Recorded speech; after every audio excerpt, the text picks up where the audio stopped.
Well, you may have noticed, but the days are getting shorter and shorter with less and less daylight. We'll be turning back our clocks 1 hour Saturday night for daylight saving time, and our Darian Leddy is live at Cascade Lake tonight. Darian, looks like you're already kind of losing some daylight out there. Oh, absolutely, Tom and Caitlin.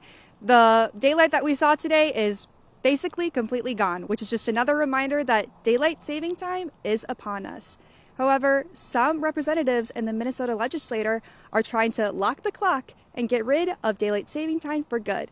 Today, I spoke with the author of the bill as well as a Mayo Clinic sleep specialist about the issue.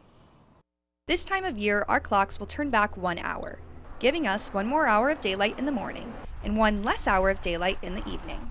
But for some, the change can be difficult. When they were babies, I remember trying to sleep train them, and we'd just get to a point where they'd be sleeping for, a pretty solid stretch and waking up at a reasonable hour, and then, for no reason that I was able to discern, we would have to change the clocks. So, Minnesota State Representative Mike Freiberg wrote a bill to switch our clocks to standard time for good. The bill has passed with bipartisan support in the House and the Senate, and now awaits approval by Congress in Washington. There are a number of reasons Freiberg wants to get rid of daylight saving time and stick to standard time, citing crime, commerce, and traffic safety. One thing is traffic safety. In the evening rush hour tends to be more dangerous than the morning rush hour. Something everybody, I think, kind of has an opinion about, like, should we change the clock? Should we change the clocks at all? And if we decide not to, which version, should we go on standard time or daylight saving time? So what does Banu Kala, a psychiatrist who specializes in sleep medicine at Mayo, have to say about this? We have a considerable body of literature right now which shows that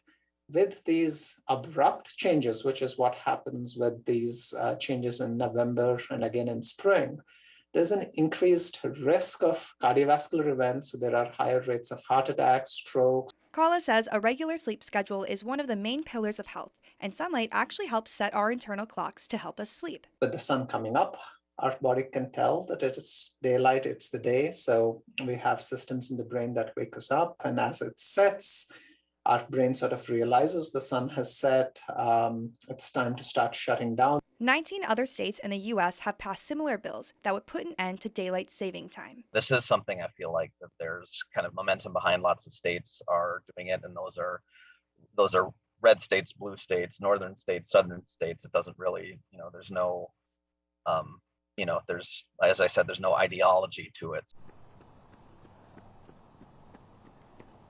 And I think in just that amount of time, it somehow got even darker. And I think I can feel my brain settling into night mode. So in that case, Tom, Caitlin, back to you.